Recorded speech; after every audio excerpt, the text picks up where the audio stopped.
The soldier father had only come home to take a shower, but the sounds coming from behind the bathroom door would force him to confront the most horrifying truth of his life. What he found behind that door would change his world forever.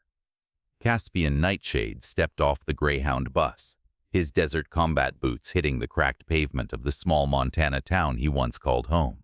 4 years of Army Ranger operations in hostile territories had carved deep lines around his piercing blue eyes, but nothing had diminished the fierce love burning in his chest for his 8-year-old daughter, Juniper. The mountain air carried hints of pine and snow, familiar scents that should have brought comfort, but instead filled him with an inexplicable dread. His weathered hands gripped a small wooden music box he had bought in a bazaar overseas. Juniper's favorite melody, Furelise, would play when the lid opened to reveal a tiny ballerina. He remembered how she used to dance to that tune, her wild auburn curls bouncing as she spun around their old living room. The unexpected leave had come suddenly. His commanding officer had approved emergency family leave after Caspian couldn't shake the feeling that something was catastrophically wrong at home. Military instincts honed by years of combat rarely steered him wrong, and lately those instincts were screaming. Juniper Nightshade had been an extraordinary child from the moment she could hold a crayon. At 8, she possessed an artistic genius that left adults speechless. Her drawings weren't typical children's stick figures, but complex emotional landscapes that seemed to capture the very essence of human feeling. Her bedroom walls had been covered with her creations: watercolor sunsets that made grown men weep, charcoal portraits that seemed to breathe, and abstract pieces that somehow made perfect sense. She had inherited her mother's artistic vision, but her father's intense focus. When she painted, the world disappeared around her. Caspian would find her lost in her art for hours, small tongue poking out in concentration, completely absorbed in bringing her inner world to life on paper. Her vocabulary was sophisticated beyond her years, peppered with artistic terms she'd learned from library books. "Daddy, today I'm going to paint the melancholy of autumn," she had announced one morning before his deployment, already mixing browns and golds on her palette with the precision of a master. Their apartment above the art supply store had been a haven of creativity and laughter. Saturday mornings meant collaborative art projects where Caspian would attempt to keep up with his daughter's vision, while she patiently corrected his clumsy brushstrokes. "No, Daddy, feel the color first, then let your hand follow," she would instruct with the seriousness of a seasoned teacher. They had transformed their small balcony into an outdoor studio, where Juniper would paint landscapes of the mountain peaks visible from their third-floor window. Caspian would sit beside her, sometimes reading, sometimes just watching her work, marveling at how someone so small could create something so profound. Their evening ritual involved critiquing the day's artwork together. Juniper would explain her color choices and emotional intentions, while Caspian listened with the rapt attention he usually reserved for mission briefings. Art became their shared language, deeper than words. The deployment orders had been non-negotiable. A specialized unit needed his particular expertise in explosive ordnance disposal. A 4-year commitment that came with significant hazard pay, but meant leaving Juniper behind. The night before his departure, she had painted him a small canvas, 2 figures holding hands under a starry sky, with a bright yellow path leading them back together. "Keep this with you, Daddy. When you're scared, remember we're always under the same stars," she had whispered, pressing the tiny painting into his hands. Valencia Ravenshadow had seemed like an answer to prayers. Caspian's late wife's college roommate, she had maintained sporadic contact over the years, always speaking fondly of little Juniper during their brief interactions. When deployment loomed, Valencia offered to relocate from California to care for Juniper, describing how she'd always wanted to experience small-town Montana life. She presented impressive credentials, early childhood education degree, glowing references, and a comfortable financial situation that meant she wouldn't be motivated by the military support payments. Caspian had been grateful, setting up automatic transfers to ensure Juniper would have everything she needed. Valencia's enthusiasm about fostering Juniper's artistic talents had sealed the decision. She spoke knowledgeably about art therapy and creative development, promising to nurture the gifts that made Juniper so special. The first few months of video calls had seemed normal enough. Juniper appeared clean and fed, though noticeably quieter than usual. Valencia was always hovering nearby, quick to explain away any changes in the child's behavior. "She's still adjusting to the new routine," became her standard response to Caspian's concerned questions. Gradually, the calls became more controlled. Valencia would pre-announce topics of conversation, steering discussions away from daily activities toward safer subjects like weather or Caspian's missions. When Juniper did speak, her responses became increasingly mechanical, as if she was reciting rehearsed lines. The artistic passion that had defined Juniper began to disappear from their conversations. When Caspian asked about her latest paintings, she would give vague answers or claim she was taking a break from art. This should have been the first major red flag. Juniper had never voluntarily stopped creating. What Caspian didn't know was that Valencia's interest in Juniper had never been maternal. The child represented something to be controlled, molded, and ultimately broken. The artistic spirit that others celebrated as genius, Valencia saw as defiance that needed to be crushed. The bathroom stall in their rented house became Juniper's world within the first month. The space was barely 4 feet by 6 feet, containing only a toilet, a small sink, and a narrow window too high to reach.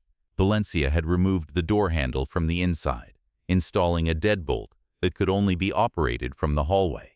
"This is where little girls who can't follow simple rules learn to behave," Valencia had announced during Juniper's first imprisonment. What had started as occasional punishments for minor infractions became the child's permanent living situation. Meals were pushed through a slot Valencia had cut in the bottom of the door, usually cold leftovers or scraps that wouldn't be missed. Water came from the sink faucet, which Valencia would shut off for days at a time as additional punishment. The small window provided the only natural light, and even that was often blocked by Valencia hanging towels outside. The artistic supplies that had once filled Juniper's world disappeared entirely. No pencils, no paper, no colors, nothing that might allow her to express herself or document her situation.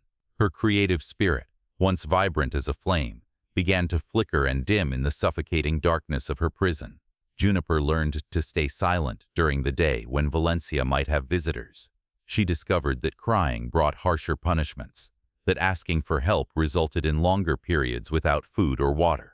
The bright, articulate child who had once painted emotions onto canvas became a ghost, existing in a liminal space between hope and despair. Dorian Nightfall, the elderly landlord who lived in the house next door, had started noticing irregularities within weeks of Valencia's arrival. As someone who had rented properties for 30 years, he had developed a keen sense for tenants who weren't quite what they seemed. The first sign had been the constant running water from the bathroom at odd hours, followed by periods of complete silence. When he mentioned it to Valencia during a routine maintenance check, she claimed to be dealing with plumbing issues, but declined his offer to inspect or repair anything. More disturbing were the sounds that seemed to come from within the walls, not the settling of an old house, but something that sounded disturbingly like muffled sobbing. When he questioned Valencia about it, she laughed it off as that imaginative little girl playing dramatic games. Mrs. Serafina Wildmoon, who lived across the street, had her own concerns. An elementary school teacher for 40 years, she recognized the signs of a child in distress. She had seen Juniper only twice since Valencia's arrival. Brief glimpses of a small figure being hurried from a car to the house, always with her head down, never displaying the curiosity and wonder typical of 8-year-olds. The art supply store where Caspian used to take Juniper reported that Valencia had never once visited, despite claiming to nurture the child's artistic development. Local schools confirmed that Juniper wasn't enrolled anywhere, with Valencia citing homeschooling as the reason. Halfway around the world, Caspian had begun experiencing what his fellow soldiers called bad dreams while awake, a persistent sense that something terrible was happening to someone he loved. The feeling had intensified over recent weeks until it became impossible to ignore. His last attempt to video call Juniper had been met with Valencia's claim that the child was going through a phase where she doesn't want to talk to anyone. This explanation felt fundamentally wrong. Juniper had always been eager to connect with her father, even during difficult times. When Caspian requested to send art supplies directly to Juniper, Valencia declined, claiming the child had lost interest in messy activities and preferred quieter pursuits, For a father who had watched his daughter create masterpieces since she could hold a brush, this explanation was utterly incomprehensible. The final straw came when Valencia failed to answer any calls for an entire week, later claiming her phone had been broken. Military communications protocol had taught Caspian to recognize deliberate avoidance when he encountered it. Caspian's commanding officer, Colonel Matthews, had initially resisted the request for emergency leave. "You've got less than 6 months left on this deployment, Sergeant. Whatever's happening at home can probably wait." But Caspian's service record spoke for itself. 4 years of exemplary performance, multiple commendations, and a reputation for level-headed decision-making under pressure. When he looked Colonel Matthews in the eye and said, "Sir, I believe my daughter is in immediate danger," the weight of his conviction was undeniable. 24 hours emergency leave approved. But Nightshade, you better be right about this. The journey home took 36 hours of flights, layovers, and ground transport. During every minute of travel, Caspian's mind raced between worst-case scenarios and desperate hope that his fears were unfounded. He clutched the small painting Juniper had made for him, the figures holding hands under stars now smudged from years of handling. Caspian approached the rented house on Maple Street with the tactical awareness that had kept him alive in combat zones. The property looked normal from the outside, well-maintained lawn, fresh paint, nothing to suggest the horror that might be hidden within. He used his key to enter quietly, not wanting to alert Valencia to his presence until he could assess the situation. The house felt wrong immediately, too quiet, with an underlying tension that made his skin crawl. The living room showed no signs of child occupancy, no toys, no art supplies, no evidence that an 8-year-old lived here. Following sounds of movement toward the back of the house, he found Valencia in the kitchen, casually preparing what appeared to be lunch for one person. She looked up with genuine shock when she saw him. "Caspian, you didn't tell me you were coming home early. Juniper isn't here right now. She's at a friend's house for a sleepover." But Caspian's trained ear had caught something else, a faint sound coming from the direction of the bathroom. Not running water or normal household noises, but something that made his blood run cold. The soft, desperate whimpering of a child trying not to be heard. His eyes locked onto the bathroom door, and he noticed immediately that it had been modified. A deadbolt had been installed on the outside, and the handle appeared to have been removed from the interior side. Fresh scratch marks around the lock suggested recent frequent use.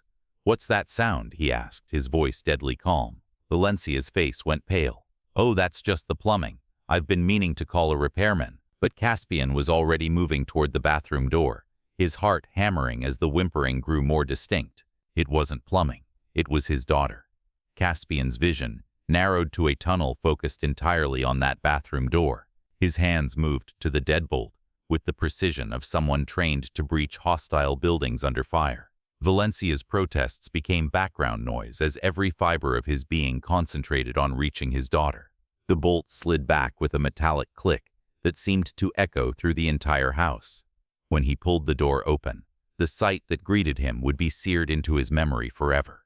Juniper was huddled in the corner of the narrow bathroom stall, sitting on the cold tile floor. Her once bright auburn hair was matted and dull. Her clothes were stained rags that hung loose on her emaciated frame.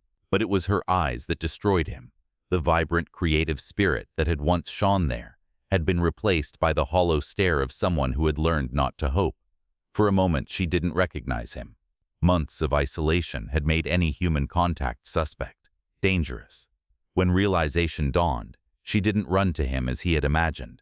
Instead, she pressed herself further into the corner, as if trying to disappear entirely. "Juniper," he whispered, his voice breaking. "It's Daddy. I'm here now." She stared at him for what felt like an eternity before responding in a voice so small it was barely audible. "Are you real?" The question shattered something fundamental in Caspian's chest. He knelt in the doorway, not entering the space that had been her prison, giving her the power to choose whether to approach him. Behind him, he could hear Valencia making phone calls, her voice high and frantic as she tried to construct some explanation for what he had discovered. Slowly, tentatively, Juniper began to crawl toward him. When her skeletal hand finally touched his face, feeling the stubble and the tears that were streaming down his cheeks, she collapsed against him with the first genuine sob he had heard from her. As Caspian held his daughter, Dorian Nightfall appeared in the doorway. The elderly landlord's face was grim with the knowledge of someone who had suspected the worst, but hoped he was wrong. "I should have acted sooner," he said, his voice heavy with guilt. "I heard sounds coming from that bathroom for months. I knew something wasn't right, but I wanted to believe her explanations." His testimony revealed the systematic nature of the abuse.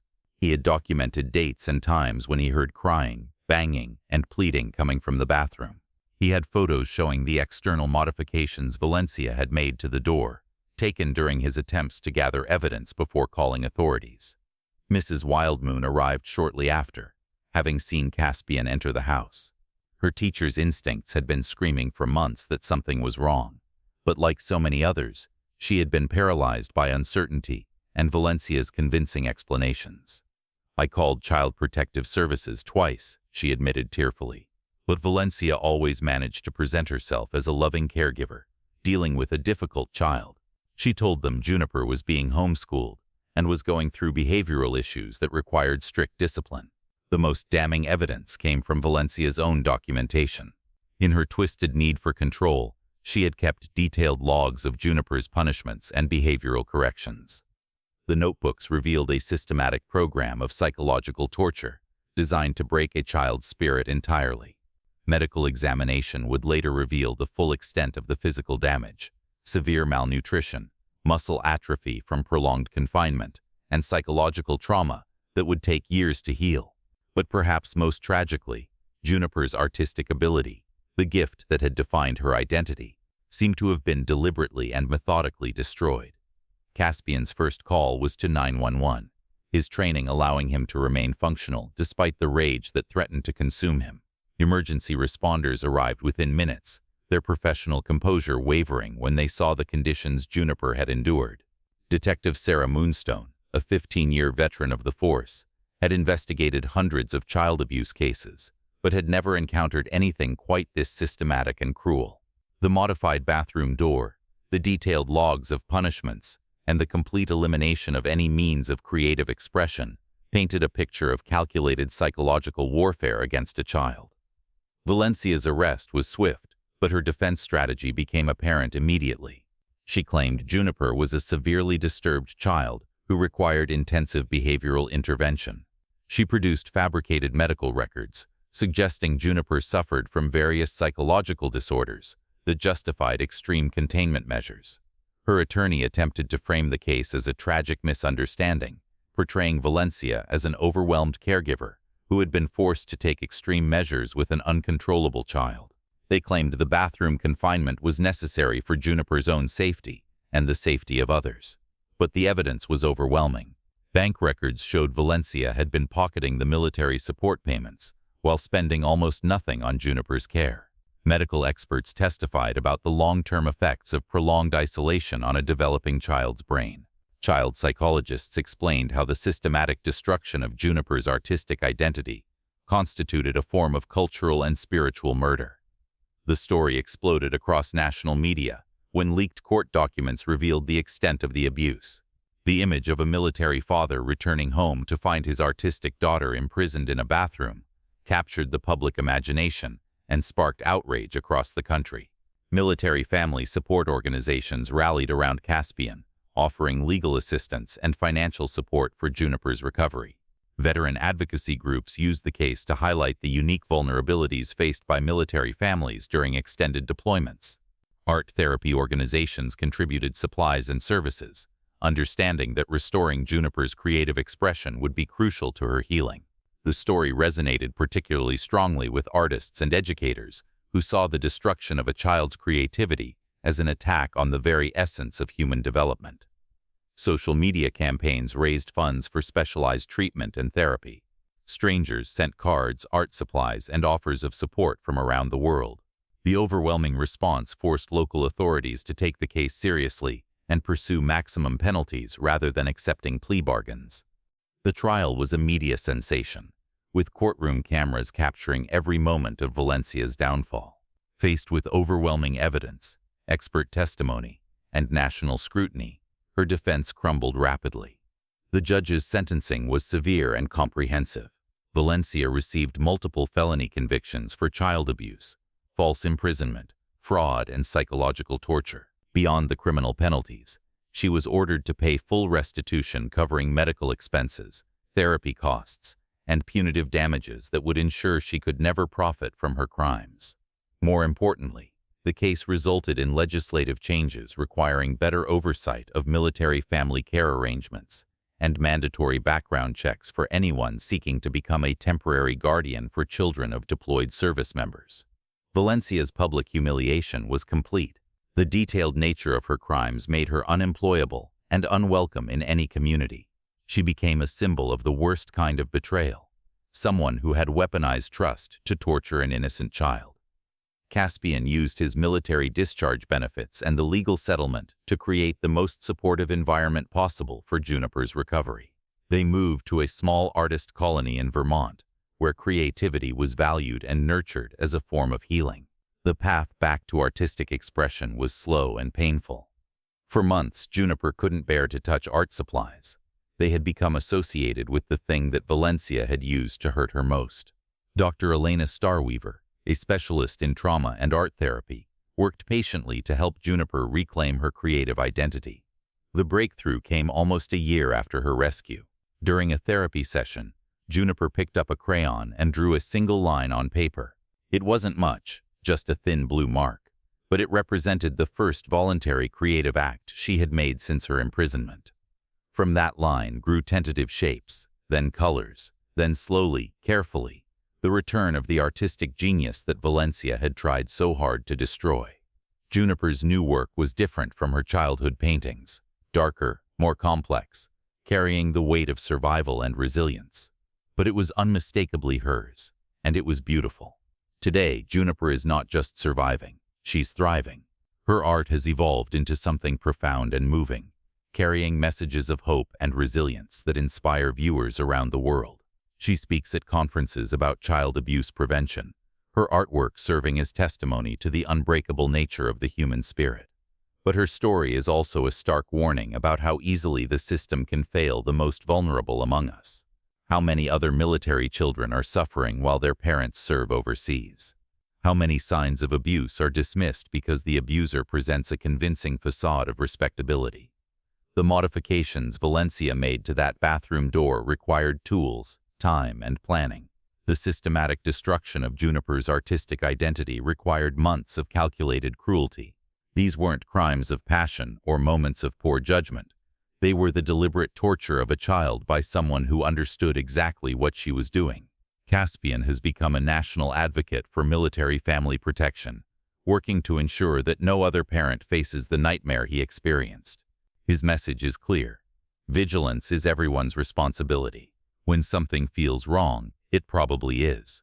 When a child's behavior or situation changes dramatically, there's usually a reason. Trust your instincts. Ask uncomfortable questions. Don't accept convenient explanations when a child's well-being is at stake. Because somewhere, right now, another child might be sitting in darkness, hoping that someone cares enough to look beyond the surface and see the truth. The bathroom stall that once held Juniper prisoner has been demolished, but the lessons it taught remain. Evil often hides behind respectable facades. Child abuse thrives in silence and isolation, and sometimes the difference between a child's salvation and destruction is simply whether one person decides to act on their suspicions. Don't let politeness and social convention become accomplices to cruelty. Don't assume that someone else will step forward if you don't, because that child sitting in darkness might be waiting specifically for you to be brave enough to open the door and let in the light.